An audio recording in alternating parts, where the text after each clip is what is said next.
Pemerintah Kabupaten Badung membuka jalan baru di kawasan Simpang Padonan, Desa Tibu Beneng.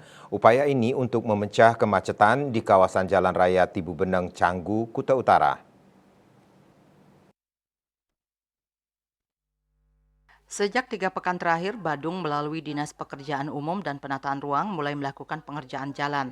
Sejumlah bangunan usaha milik warga juga terdampak dengan total luas lahan 2.623,37 meter persegi.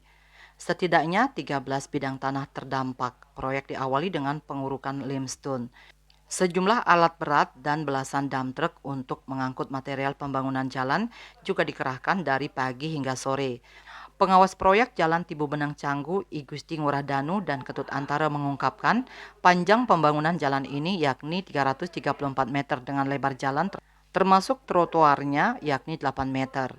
Progres pengerjaan jalan ini baru mencapai 2%. Menurutnya, anggaran untuk pelaksanaan kegiatan dialokasikan dari APBD Perubahan 2023 dengan total nilai kontrak sebesar 6,2 miliar rupiah lebih.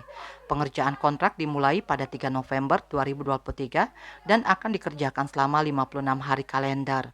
Pengerjaan digarap oleh PT Budi Aluh dan konsultan proyek dari CV Dwi Duta Desain. Pengerjaan proyek juga diikuti dengan skema lalu lintas. Dalam rancangan Lalin, rekayasa satu arah diterapkan dari kerobokan tanah lot. Begitu juga jalur lama dan sebaliknya. Kendaraan dilarang belok kanan saat berada di persimpangan atau ketika datang dari arah Brawe, Dalung, Kerobokan, dan Canggu Tanah Lot. Bali Pos melaporkan.